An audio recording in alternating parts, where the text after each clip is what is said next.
Good morning. Sorry for the delay. We had some technical problems. Please rise. I'll call to order this May 5th Planning Commission. Please rise for the flag salute. Ready, begin. I pledge allegiance to the flag of the United States of America and to the republic for which it stands, one nation, under God, indivisible, with liberty and justice for all. Will the clerk please call roll? Commissioner Onstad. Commissioner Calley. Present. Commissioner Dukas. Here. Commissioner Kessley. Present. Commissioner Rodriguez. Here. The next item on our agenda is public comments. This is time set aside for comments by citizens on matters that are not appearing on the agenda. Seeing none, we'll move on to the approval of the April 21st, 2016 minutes. I'll move approval of the minutes from April 21st. I'll second.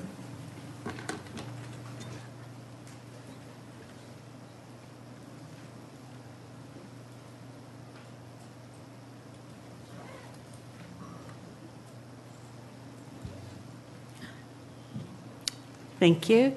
Moving on, I'll call case PL 150139. Good morning. Good morning, Chair Dukas, members of the Planning Commission. My name is Jay Dobrowolski, planning staff, and case planner for the item before you. The item is a request for a conditional use permit, number PL 15-139. The applicant and team are also in attendance this morning.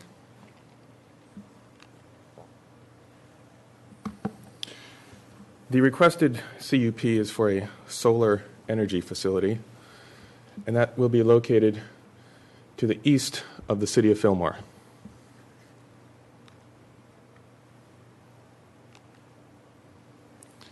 The project site is adjacent to the city of Fillmore and is just outside city limits.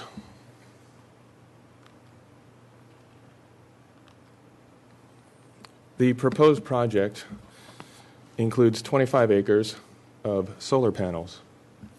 There's no grading required. The panels will be on fixed tilt arrays.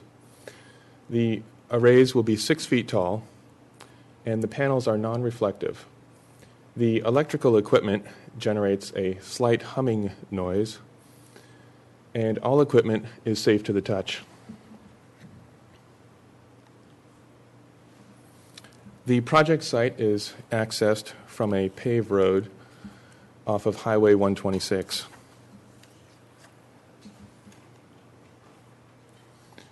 A little bit about the project site and its permit history. In 1948, the Planning Commission granted a CUP for oil and gas production. In 1985, the Public Works Agency granted a grading permit for soil and groundwater remediation. In 2015, the U.S. Environmental Protection Agency declared that the site was remediated and suitable for commercial development. Later that year, the applicant submitted the subject application that is before you today.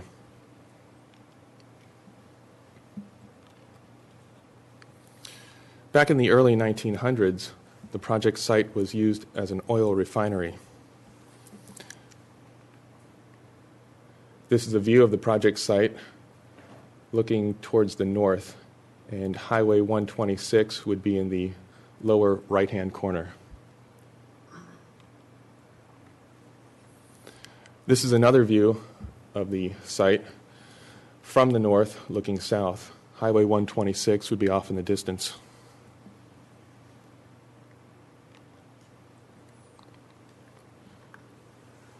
Today, all of the oil equipment has been removed from the project site, and the site consists of graded pads. In this view, Highway 126, is visible off in the distance. Here's another view, once again looking to the south, and Highway 126 is off in the distance.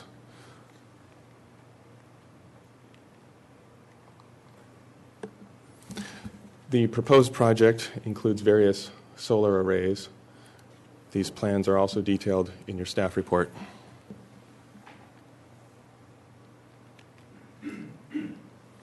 The project has been evaluated for any visual impacts. The project will be visible from certain public viewing locations. One of them is a brief spot along Highway 126.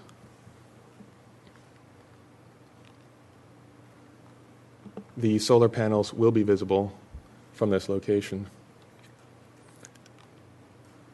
The panels are 6 feet tall and would not be prominently visible and would not block views of the existing hillsides. The project site is also visible from 2nd Street in the city of Fillmore. The panels, again, will be 6 feet tall and not prominently visible. They would also not obstruct views of the hillsides. This is a view of a typical solar facility showing the array. The panels will be 6 feet tall and would be tilted towards the south to capture the maximum sunlight throughout the year. The proposed project has been evaluated for its environmental impacts. Staff has determined that the project would have one potentially significant impact to biological resources. The applicant has agreed to a mitigation measure to implement an invasive plant plan, and that mitigation measure will be enforced as a condition of approval. That's condition number 19. With this condition of approval, the project would have no significant impact on the environment. In order to grant the CUP, your commission must make various findings. The project meets those findings, and that's detailed in the staff report.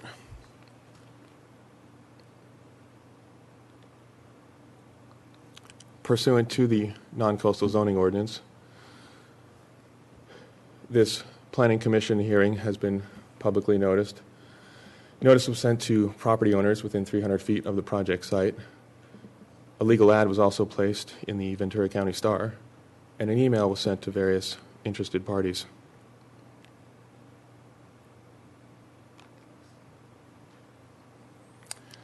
Therefore, based on the previous discussion, staff recommends you take these findings on the screen. I won't read them to you, but they're detailed in the staff report.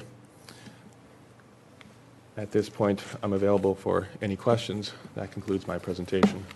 Thank you very much. Before we have questions, however, I'll call for disclosures by commissioners and allow me to read this. At this time, I would like to ask each planning commissioner to state on the record whether or not he or she has received any oral or written ex parte communication regarding this agenda item that is not already contained in the record before us on this matter.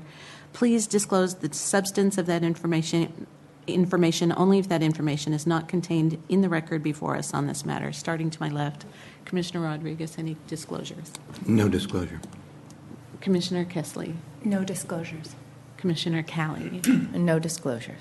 I have a couple of disclosures. I drove out to the site. I drove as far as I could on each of the streets that dead ends, not exactly adjacent to this site because it's blocked by a significant drainage facility and fencing.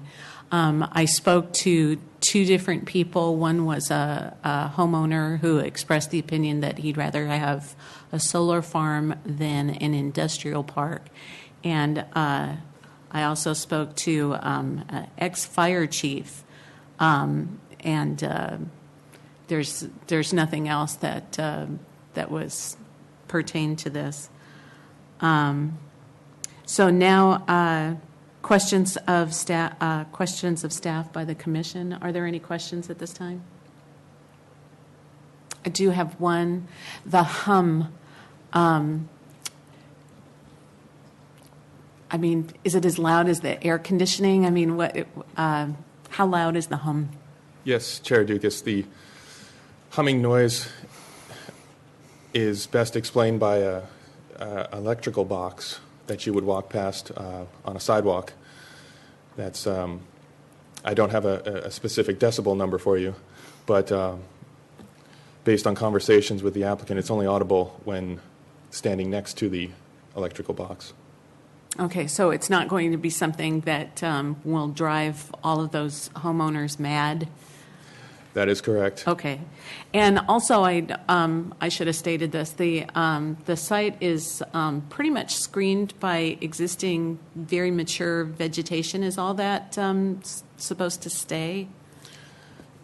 Yes, the applicant has not proposed any additional landscaping, nor have they proposed to remove any landscaping. However, it is in their best interest to avoid weeds growing up to block the sunlight from getting to the panels. So the site would be maintained as is. Okay. So moving on, I'll open the public hearing and call our first speaker. And I apologize for messing up your names. Kevin McAmule, followed by Leslie. Well, we were going to go in order. On behalf of the applicant, I'm Diane Bathgate, and Leslie Clinshoe, and then Brian McAmule, if we could just proceed in that order. However you wish to proceed. State If that's your all name. right. I'm Diane Bathgate with RM Design Group. Good morning, Chair Dukas and commissioners. We're representing the applicant, Stion, and property owner Chevron in support of CUP PL 150139, the Fillmore Works Solar Project.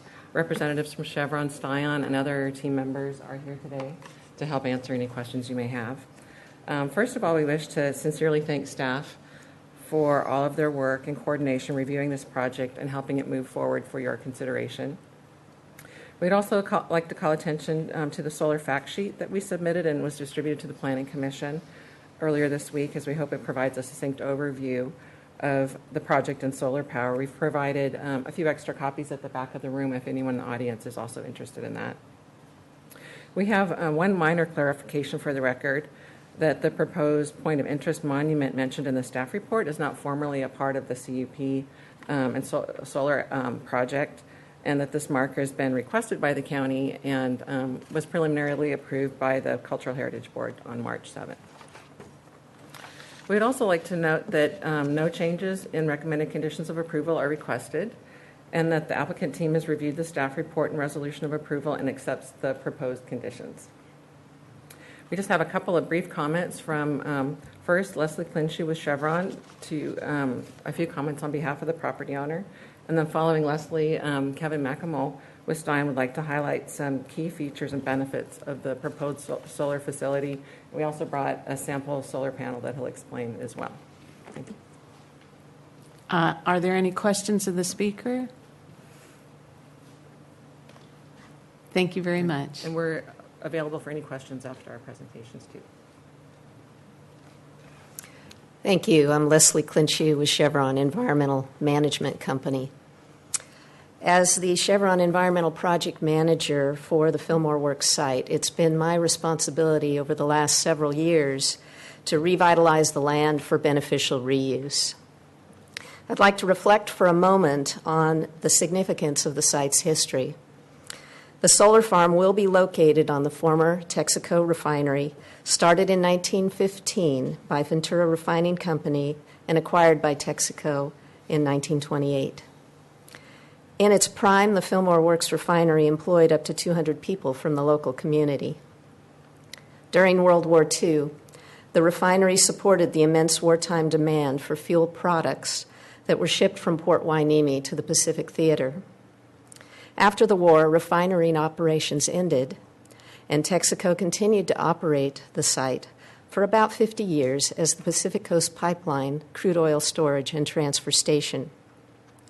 Chevron completed restoration of the property in 2014 to make way for the next chapter for the site. We're excited that the Fillmore Works site is making history again with a renewable energy project. The site continues to be part of the local Fillmore landscape and shares much of the community's rich heritage. Thank you. Thank you. Next speaker is, oh, you have a question? I'm sorry. Commissioner. Yeah, question of the speaker. This site was under, I guess, Superfund cleanup requirements by the federal government. Is that right? Yes, that's correct. And EPA is still the lead agency over the restoration of the site. The soil remediation is complete. Groundwater remediation is continuing. Okay. I noticed as part of the remediation, according to the report, the ground has been prepared, and intentionally or coincidentally, it appears that the grading has been put in place for the solar panels that might follow during the remediation. It's a little bit coincidental that it's actually ready for solar construction. As part of the grading requirements of our grading permit, we had to remove all of the undocumented fill and re-engineer all of those soils as just to current day requirements and standards, which when this site was first graded back starting in 1915 and built, those standards didn't exist. So in addition to doing the soil cleanup, which required excavation, we also had to excavate all the undocumented fill soils and re-engineer those soils. So in the course of doing that, we removed a number of earthen berms that were original part of the facility, as well as old building pads. And then the site has always increased in elevation from the south to the north by about 100 feet. Is just make some natural stair steps to that and leave the site in a rough graded condition. For solar, there really is no additional grading necessary. They will do some test piles for geotechnical purposes, but the site was compacted to meet the engineering standards as required by the county for the grading permit. So it's actually ready for solar without requiring any additional work. Thank you. I noticed that there will be no on-site personnel normally working. How is maintenance of the site going to be handled? It's probably best if I let Kevin Okay, Macmull with Styon address that question. Okay, thank you. Next speaker is Kevin McAmall.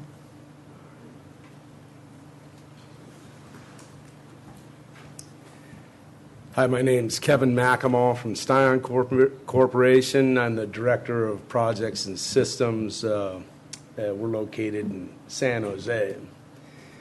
First, I want to give you a brief history about the technology we're using.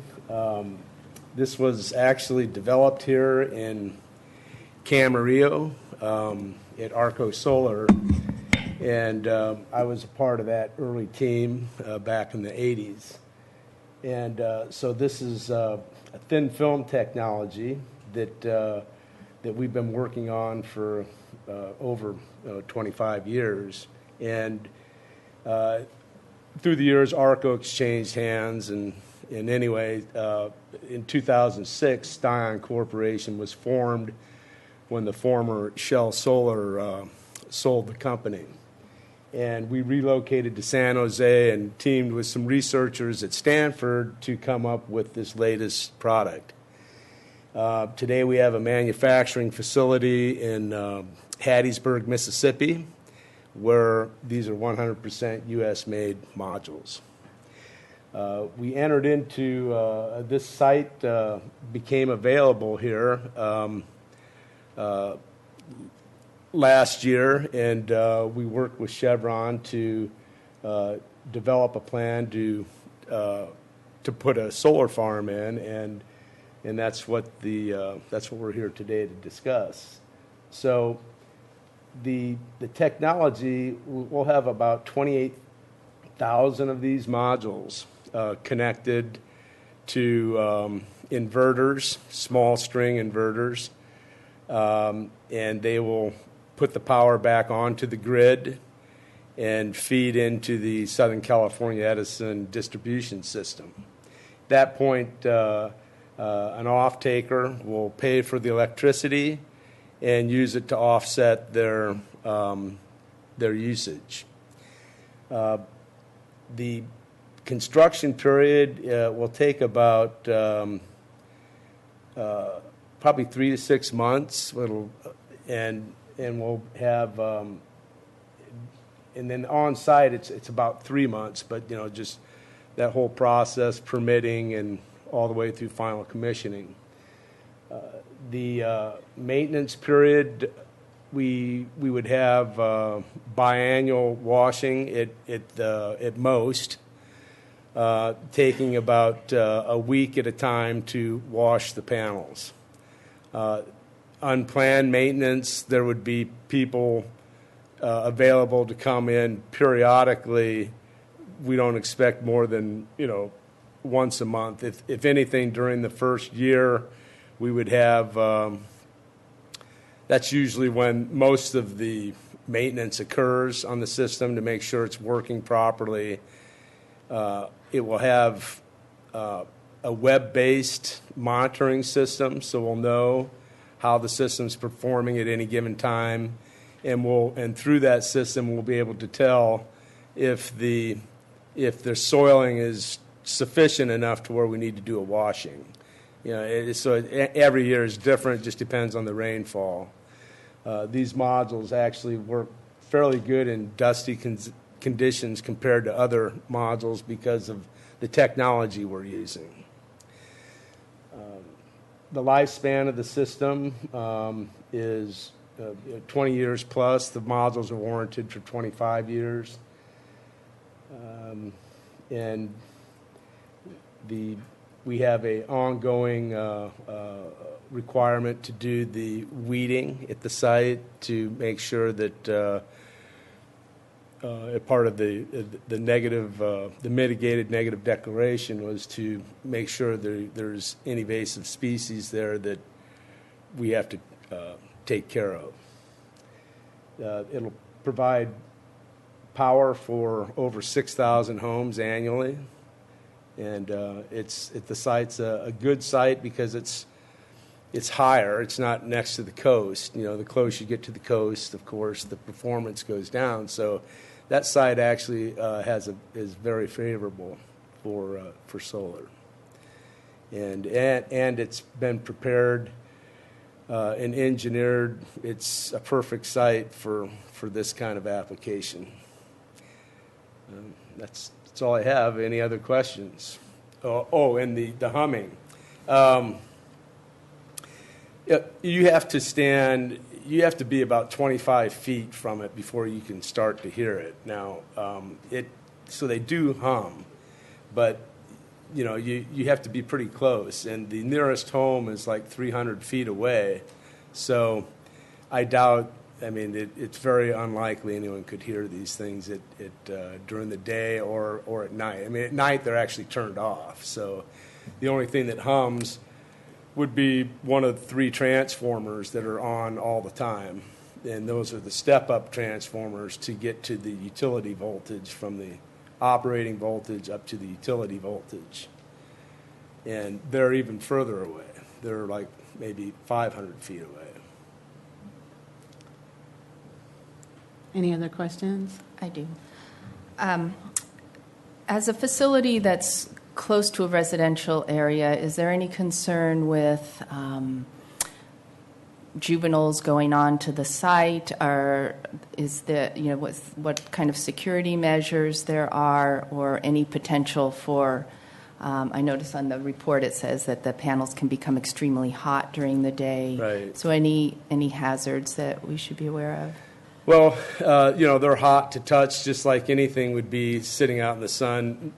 No worse than a black fry pan that you set out in the sun. That could get pretty hot to the touch.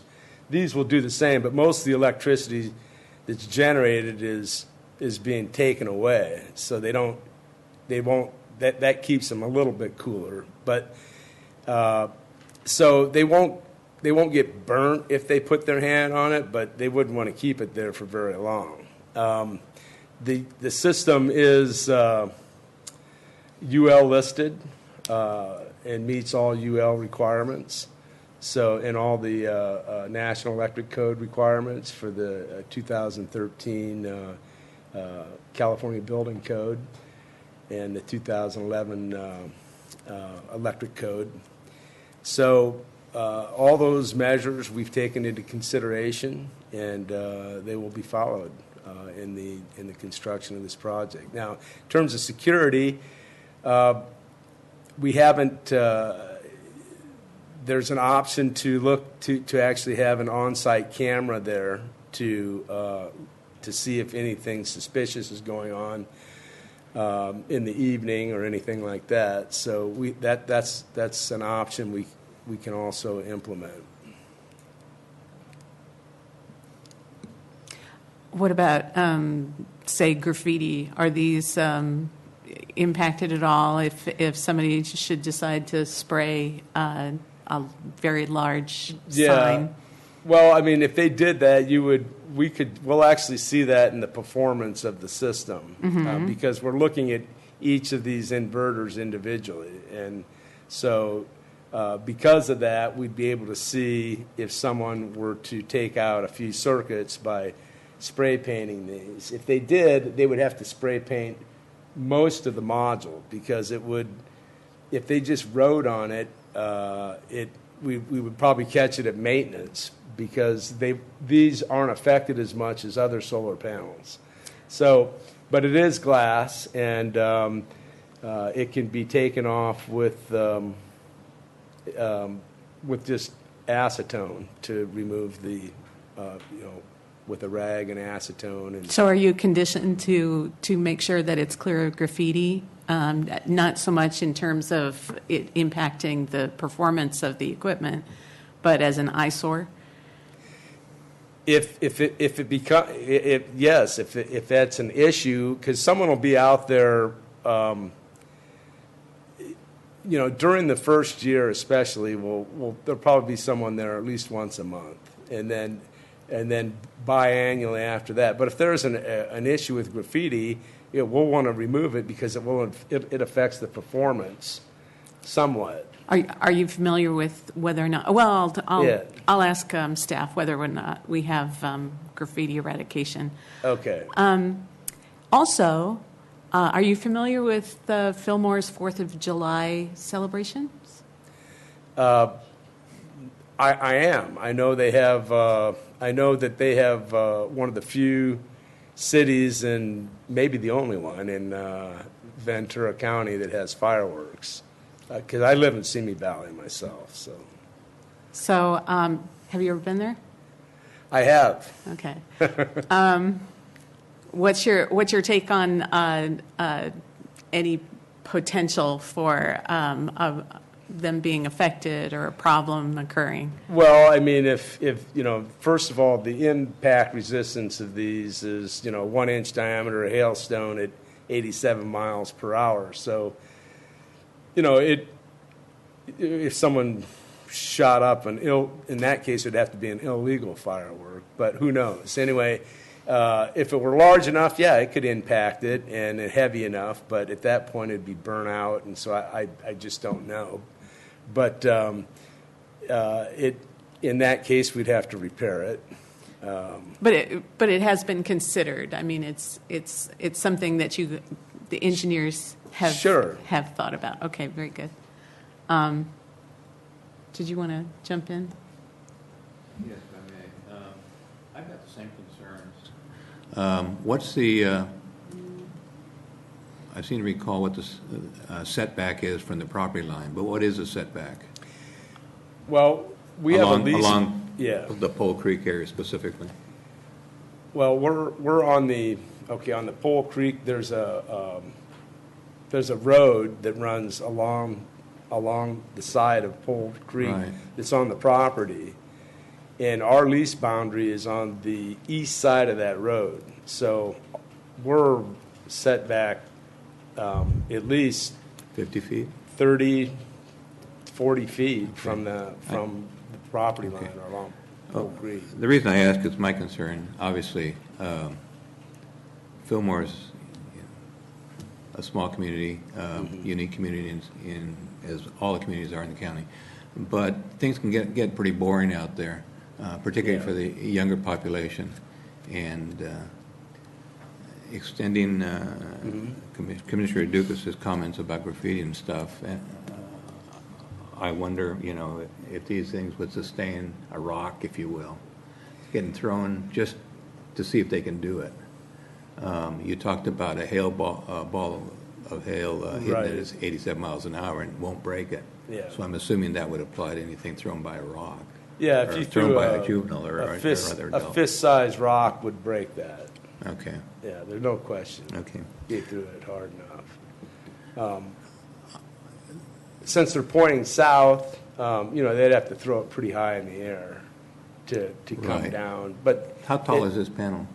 How how? tall is this panel? That's 5.5 feet tall, Okay, and and I don't know what the degree of tilt is on that. yeah, Is it'll that be at a 15 15 degree? 15 degree. And the report says that at that setting, the height of the panels would be approximately 6 feet.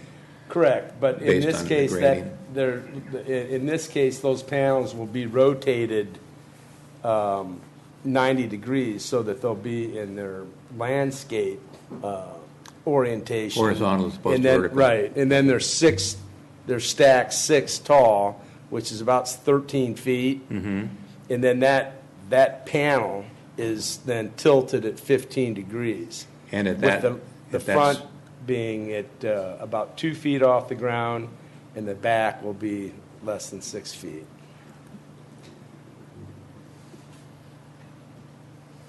So stacking 6 of those horizontally and tilting them at 15 degrees is not going to be any more than 6 feet off the ground at the tip, at the top? That's correct. How wide are the panels? Are those the type of panels you're going to use? That's that's the exact What's that, size. 24 physical inches? size. So it's 26 inches wide times 6 gives you 13 feet.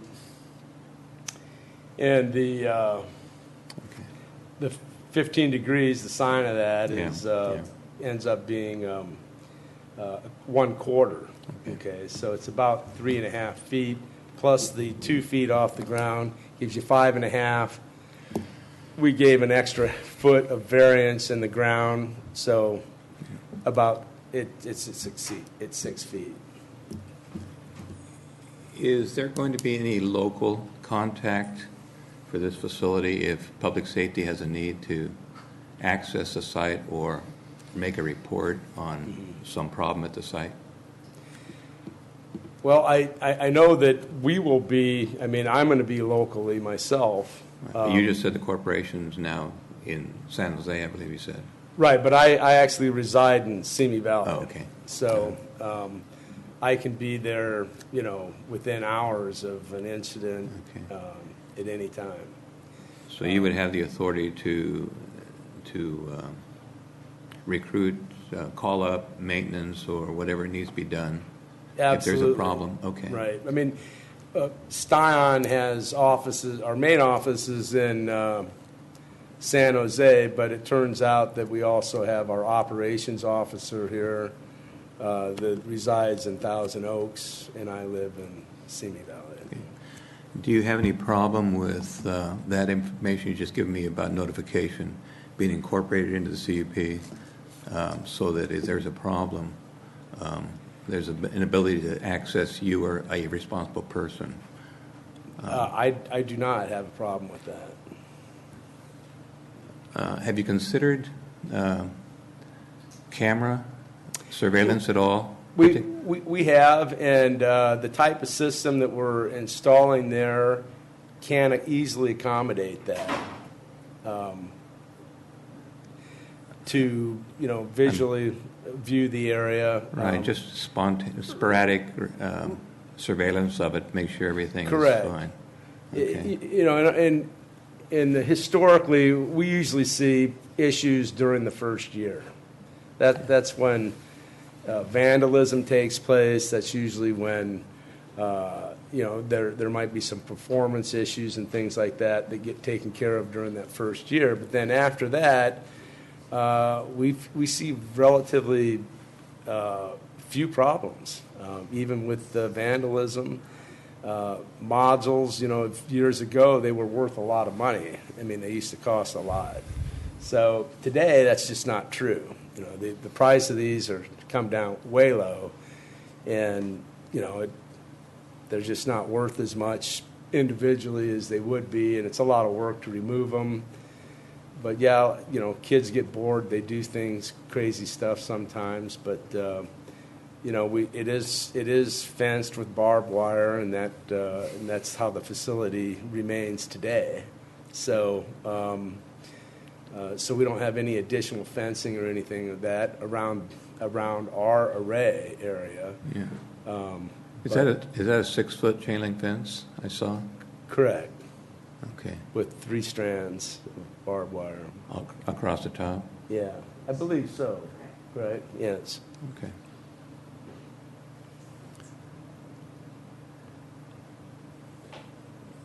My concern is still the potential for vandalism and stuff, and my comments, our thoughts are whether you would be opposed to some sort of remote cameras, surveillance cameras, so that it's a deterrent as much as anything. And I realize the panels have gone down in cost, as have cameras, and you don't physically have to have somebody monitoring.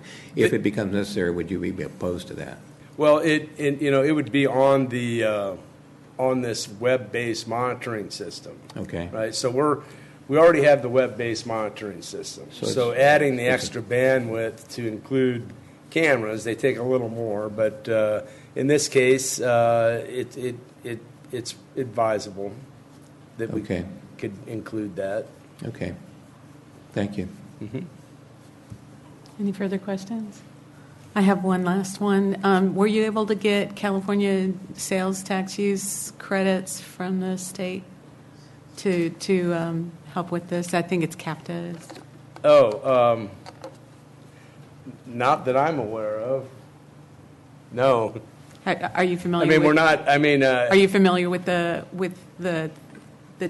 tax credits that are specifically designed in the state of California? I'm just curious. Well, I mean, there are some ag tax credits on sales tax. This is specifically for it's CAEFTA is the acronym, and it's I'm just curious. Yeah. Well, all I know is that we used the California credits, as far as I know, were used up a long time ago. The only thing left today, primarily, is the federal investment tax credit of 30%. I see. All the CSI, California Solar Initiative benefits have been used up at this point. All right. Thank you very much, sir. Okay. Thank you. Next speaker is Kathy Pace.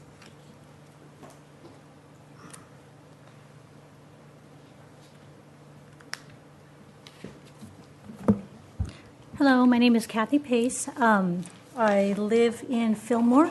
I used to be a neighbor right next to the Superfund site that you guys are talking about. On your card, I wrote that I am in favor with limitations. I've lived there on the site, so there are a few insights that you may not know about and questions I could have answered, but whatever. My first limitation would be that in the ATSDR report, I'm sure you guys got that? No? Yes? It's a Department of Agency for Toxic Substance and Disease Registry. They did the paperwork and the health reports because neighbors like myself were concerned with the chemicals that were over there, and one of their recommendations for redevelopment in that area would be that maintaining ground cover to expand the ground cover if necessary. So I hope that it sounded like they were going to do that, maintain some kind of ground cover to keep the dust from getting into the neighbors' yards. And the other was that dust suppression be used, because when they start to put the solar panels in. They will probably kick up a little bit of dust every time you drive a truck over. It kicks up dust all the time. And being a neighbor who lived there, we lived with dust all the time, everywhere. And it was black and it was gray and it's a nuisance. So those are the two limitations, along with, on the back here, in another part of it, they talk about how Chevron wants to put it into the solar array. I would much rather see it the open space, but a lot of neighbors and I have discussed it, and the solar array panel will work for us.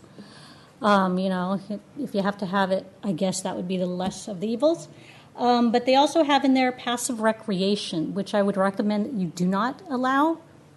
Passive recreation is on the upper part of where their area is. They were going to do a little trail going up to a picnic table that you could look over Fillmore, was the original plan.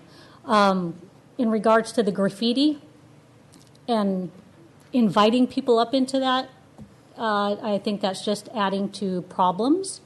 But and then you were asking different questions. Grading. There was a comment about, will it block the hillside view for the neighbors?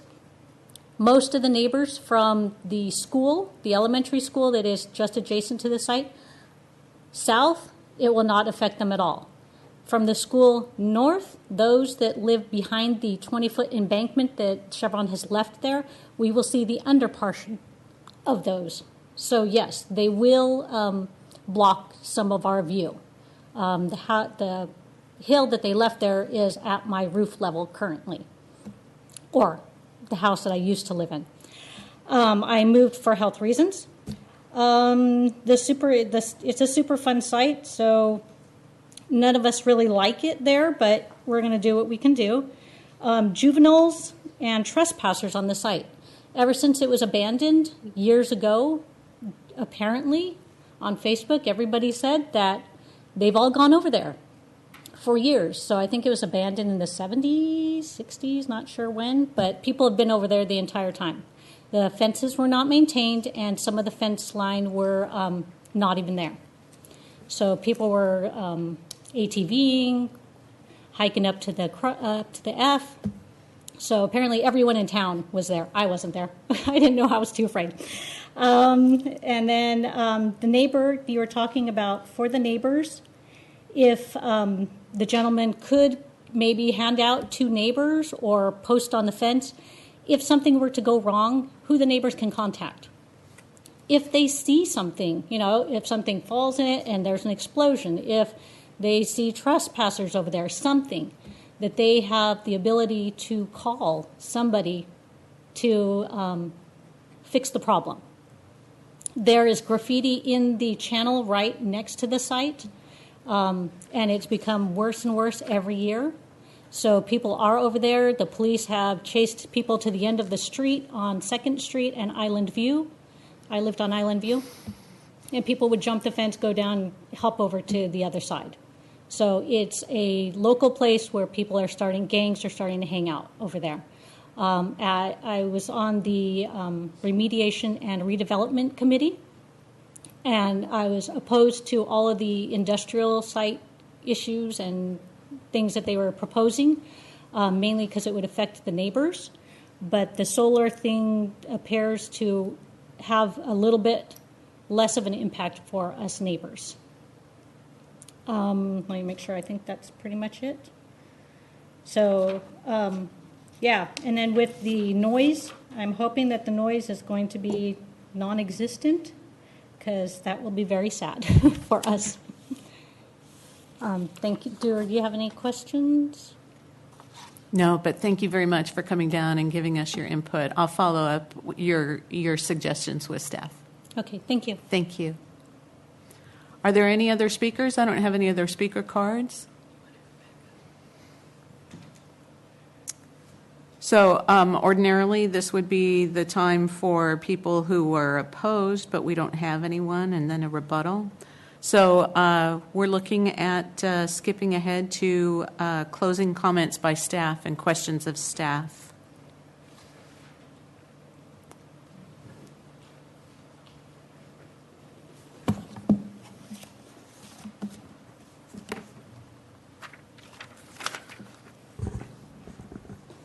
Thank you, Chair Dukas, members of the Planning Commission. I have some additional information to clarify some of the comments you heard earlier.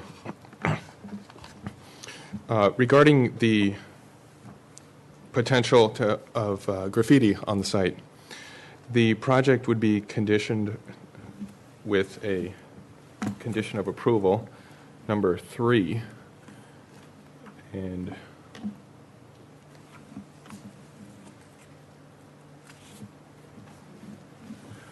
that is our condition, which requires site maintenance. It's our standard condition of approval for projects. And it would prevent any hazardous conditions or unsightly conditions. That would include graffiti. Excuse me, would that also include maintenance of the perimeter fencing? Yes, that is correct. Regarding the issue of an emergency contact, the project would also be conditioned with a condition of approval number 15 to provide an emergency contact. Again, that's our standard condition of approval. In addition to that condition, as it is written, we could also include a sign posted at the entrance of the facility, if that is the sense of your commission. Regarding the issue of noise at the facility, the noise from the proposed project is detailed in the staff report on page 10. The nearest noise-sensitive uses are approximately 330 feet from the transformers. However, the nearest noise-sensitive use from the panels is 150 feet. Also, regarding the issue of security, if it is the sense of your commission, we can craft a condition to include security cameras. Regarding the issue of dust, the project would be conditioned with a condition of approval number 29 to prevent fugitive dust on site. Does that include during construction specifically? I'm sorry, can you say that again? Controlling fugitive dust specifically during construction? Yes, that is also for construction measures, yes. Thank you.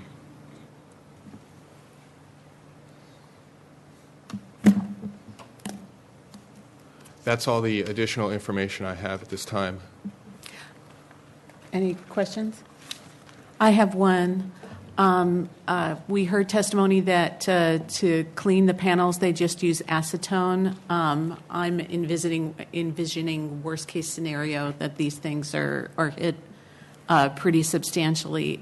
Is there a problem with air quality standards or any kind of nuisance from use of acetone to clean these? Has that been something that's already been considered? Regarding the use of hazardous materials, again, the project would be conditioned with a condition of approval to require compliance with state regulations. Again, that's been reviewed by the Environmental Health Division. But that's a standard condition, Right. one that we get every time. I'm just wondering, and I didn't know that you cleaned these with nail polish remover, basically. So, and that I'm just imagining, a giant bucket and mop and, going over these things. I'm just wondering if it's enough to get to reach any kind of level of significance. Right. Regarding that concern, staff is unaware of any potential impacts. Okay. Commissioner Rodriguez. Jay, just out of curiosity, are there any other existing solar farms in the county of Ventura? Or is this the first? Commissioner Rodriguez, that's correct. This would be the first commercial solar facility in the county unincorporated area. Okay. Thank you. At this point, I should also mention that this project would be conditioned with our standard condition of approval to require a condition compliance account. Again, these projects are reviewed once every 3 years for compliance with these approved set of conditions. And can I just get clarification that there is no public access across this property or this parcel or to the other side of it? Is that correct? Yes, Commissioner Kelly, that is correct. The site is fenced with a chain link fence with barbed wire as well to prevent public access. When I was out there, there are areas where there's signs on the fence that may be old. It gives contact information. I didn't take a picture or anything, but what kind of? I would think that. Gosh, are there 3 or 4 streets that that kind of dead end to this? I'm trying to think where signage could be where it would be useful to people if they did see something, instead of just one sign, that there be a sufficient number of them placed for people to contact the local representative if they notice that people are doing illicit activity in the area. Is that something that's already conditioned, or can we add that? Yes, Chair Dukas. Again, the emergency contact information can be posted along the fence of the project site. You are correct in that there are a few streets that dead end in the city of Fillmore, and the emergency contact information can be posted along on the chain link fence along the project site at those locations. Seeing no further questions, thank you very much. And now I will close the public hearing. And the commissioner that usually is, discussion. Wow, first. I'm not in this county, not in this state, but I've had the opportunity to walk right next to a solar panel, clusters of solar panels, and they are pretty low profile. Its fencing is in place, and in the particular location where I've seen them is a residential, recreational area, so vacation area. So vandalism type things wouldn't be an issue. But that particular area, historically in Fillmore, has always been a public safety call for service. Everything from vandalism to too much noise to a variety of things, and so that's why I asked those questions. I would like to see some type of security surveillance incorporated into the conditions of approval. Our speaker has already told us that their infrastructure is in place with their monitoring process to be able to put the cameras there and handle them remotely. I think the signage, I agree with signage. Signage gets worn, gets torn, disappears. The signage should certainly include a contact number if there's a problem there, whether it's 2 numbers, i.e. the property owner, but to address the speaker, Ms. Pace's comments, you need to call the local sheriff's department and make that report as well, because if our speaker from Simi Valley is coming to respond to something, it'll take him an hour minimum to get there, and assuming that there isn't a catastrophe going on in Fillmore, the response might be a little bit faster in Fillmore from the local agency. Obviously, they're very familiar with it. Maintenance of the fence, I think, perimeter fencing, the integrity of it, I think, should be part of your annual maintenance to make sure that fence is completely intact and the signage is still in place. Things happen at night that you wouldn't imagine. And so I think I'd like to see those issues incorporated into the conditions of approval. That's, I think, all I have. I forgot to follow up on one thing. If I could reopen the public hearing just for a minute. There was concern that there was some kind of passive recreation and a trail. Is that no longer part of the project? I just wanted to follow up on that.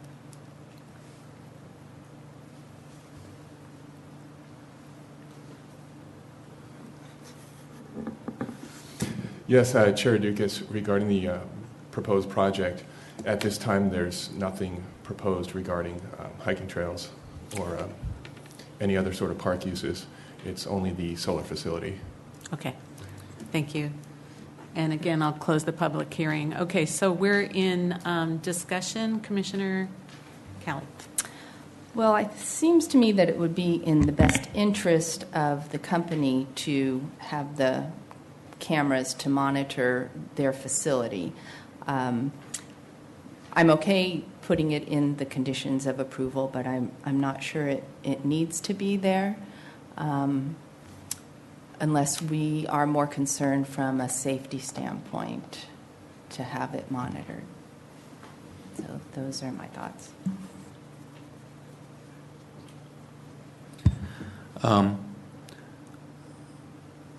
I think if the applicant agrees to what he's heard here today, I think I don't know that we necessarily have to include it in the conditions of approval. The flip side of that, and you've heard, the speakers heard, that there's a lot of activity that goes on there historically.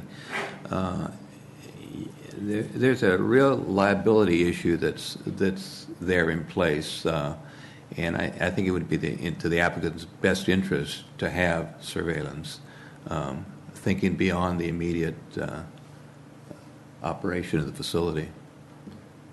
And I'll just leave it there. No, I agree with you completely, and I respect your background and your insight as a result of that background. So I'm in favor of adding it into the conditions, along with appropriate signage. And do we have a motion? Oh, did you make the motion already? Do we have a motion? I move recommend staff action to include those issues we've discussed here this morning. Is there a second? I'll second. Okay, any further discussion?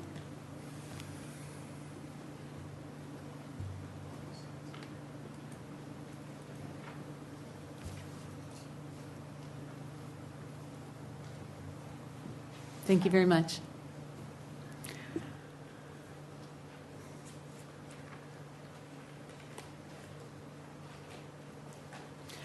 We have further business to do, so if you'd like to quietly leave, or you can stay with us, we don't mind.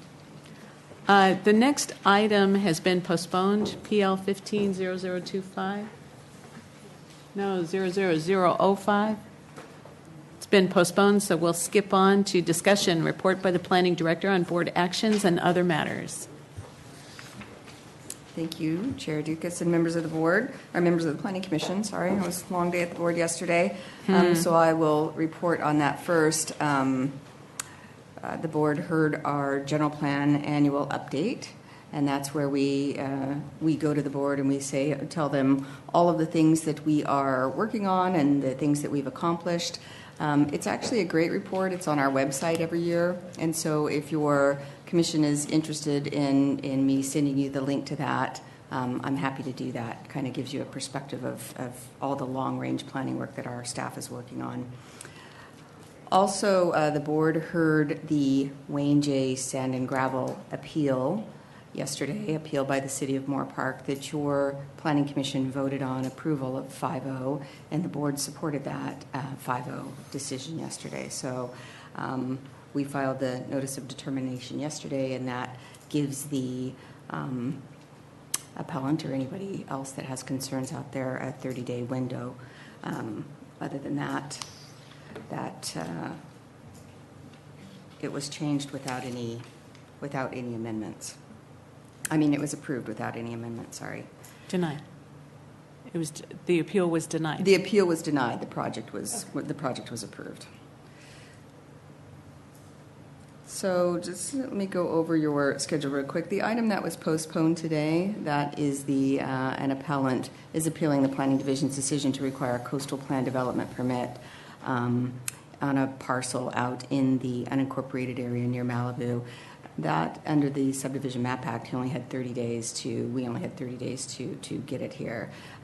He wants to consider his options, so 30 days unless he gave the extension. So he gave the extension, and he wants to consider some options. I imagine that case will be back before you.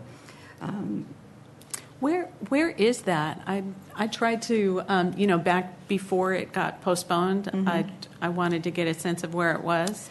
Do you know where that project that you did, the subdivision up above Neptune's Net? It's just a few parcels down from that. Okay. So then there's the fire station, and then it's the parcel over there. Okay, got it. Okay. Your schedule looks light, but I doubt it will stay that way. You'll be hearing that, and there's a lot of work being done by the planning department. But right now, the next thing you have on your confirmed agenda is October 13th. So that's looking good, but I can assure you it won't stay that way. And then let's talk about the board's schedule really quickly. They have on June 7th, they are hearing the project that you heard for a zone change. That was the Brent Lamo. You heard that a couple of weeks ago. That's the zone change, and that always goes up to the board. So that was your recommendation. So that naturally goes to the board. Which one? Then on the 7th, also, it's the appeal of your commission's denial of a temporary outdoor events venue. That's the Michael Fowler case out in Lake Sherwood and Hidden Valley. That's going to be heard at 2 o'clock by the board on June the 7th. The June 14th for the board is the Phase 2A LCP amendments that your Planning Commission already heard. And then we have the Murata appeal. It was a 4-1 decision by your Planning Commission, and that is for the 3 oil wells up in Upper Ojai. That's going to be heard June 21st at 1:30. We have a vested rights issue hearing before the board for one of our rock quarries. We were trying to get that heard in July, but we're having some trouble getting everybody on board to be able to make that date, so it looks like it's been moved to September. That is an issue that goes directly to the Board of Supervisors and doesn't come to the Planning Commission, but I'll report on what happens because it's an interesting issue. And then we have, I don't see this on your agenda, which is interesting, but on June 6th, we have the Phase 2B of the LCP. Oh, no, I'm sorry. I did just tell you about that. Phase 2B of the LCP updates, where we're going to talk about wireless, the coastal trail, and maybe or maybe not the topic of ESHA, the environmentally sensitive habitat area. That's a very tricky discussion, and we're working our way through that to make sure that we are going to have the answers to everything before we can bring it here and then bring it to the board. So that may or may not fall off while we're addressing wireless and coastal trail, because the coastal trail itself is a big issue. So that's what I have. I'm also, we're keeping track of everything that the Planning Commission is asking that we report back on, and so we're waiting until Commissioner Onstadt is back before Mr. Barnes is going to give an overview on the litigation status involving Moore Park and Broad Beach, because he asked for that. So the next time, or if you're interested in hearing it absent him, I'm sure Jeff could do that for you now. And I think it would be courteous to wait for the person who requested the information. And then we're still looking for somebody from Caltrans to give us some very specific and definitive information on the signage issues on the state highway. Anna's been doing a yeoman's job trying to find a representative from Caltrans to do that for us. Oh. And so that is all I have, unless you have anything for me. Okay, items the Planning Commission may wish to introduce. The only thing that I wanted to talk about was this meeting that the four of us went to, but didn't do any county business. We just listened to the presentation that was put on by Ventura County Sheriff and Behavioral Health.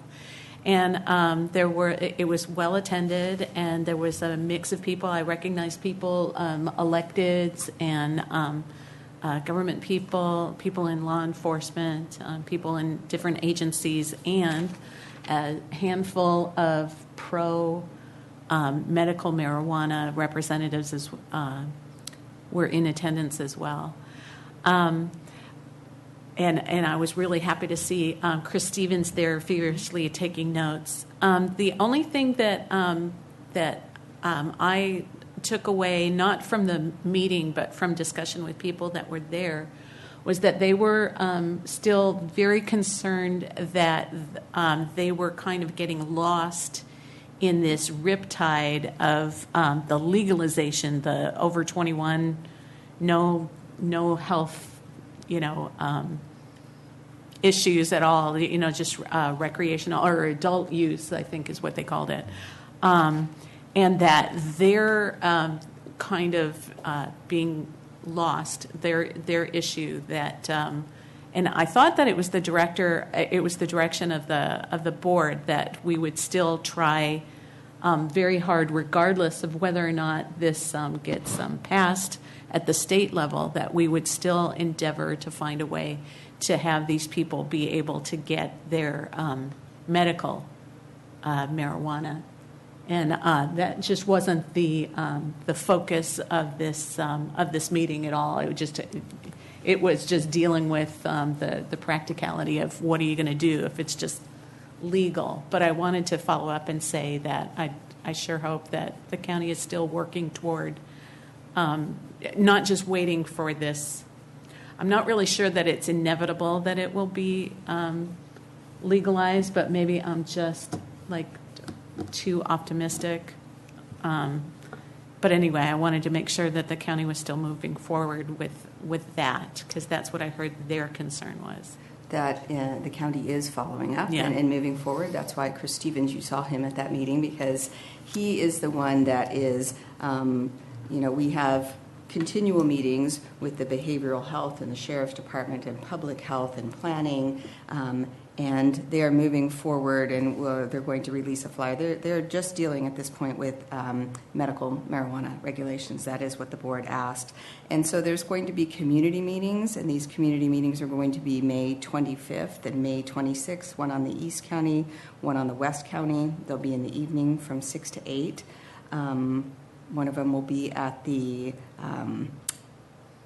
Grant Brimhall Library Community Meeting Room in Thousand Oaks. That's the one on May 25th from 6 to 8. The other one will be in the Ventura County Public Health Conference Room Thursday, May 26th from 6 to 8. Where is that? Where is that? The library? No, the other one in Ventura? Ventura County Public Health Conference Room. It's 2240 East Gonzales Road. I'll send this out to you, and I'm reading this from a draft flyer that is being prepared that we're all furiously commenting on. And so I think Chris is on vacation for a couple of days, and when he gets back on Monday, the flyer will go out. So that's the county's first outreach to the public to hear all of the concerns and then try to put some meaningful regulations to that, just dealing with medical marijuana. So when I came into work this morning, I heard on, I believe, NPR that the signatures had been collected to put on the ballot for recreational marijuana. But on the good news side, I also heard yesterday, I'm sure you did too, that the age to purchase cigarettes is up to 21. So second state to do that. So happy about that. If I can jump in for a second. Sure. My understanding is if it's legalized for recreational use, then counties and cities still have the opportunity to control whether or not they're going to allow businesses to open that cultivator or dispense. Is that correct? That's my understanding of the way that it is now, right? Okay. Mm-hmm. So then the county and cities would have that opportunity to have discretion over whether we choose to do that or not, the business side of it. Right, that is correct. So clearly we're trying to work with the cities also. It would be nice if the city and the county were all of one mind. I'm not sure if that's going to happen, but that's the direction we're working towards. Anything else? Jeff, you have not said a single word this whole time. Is there anything you'd like to jump in and comment on? I guess just in terms of the regulations now on medical marijuana, the county hasn't banned personal cultivation or use of medical marijuana to the extent allowed under state law. And the county hasn't banned deliveries at this point. And so that's the status quo. What the county did ban was commercial cultivation and commercial dispensaries and manufacturing. And so I just wanted to bring that to your attention. I just want to say, I know Jeff hasn't said a word today, but the work that he does in the background, I want to just acknowledge all of the work that he does, because everything that the planning department does, for the most part, in all of these permits that you see, it all rolls up to one person in the county council's office, and he takes a look at all of this, keeps us all on time, all on schedule, provides all of our analysis back to us in a very timely manner. And you know, we rarely get sued at the county, and that is really because of the good work of the county council's office. And for us, it's Jeff and Linda Ash on our long-range planning. But Jeff just does a really fabulous job, and I don't know if he gets acknowledged enough, because he's just an amazing attorney, and just very, very happy to have him on our team. So I want to just put that out. Well, excellent. I hope you feel warm and fuzzy all over. Okay, anything further? Okay, I will adjourn this meeting.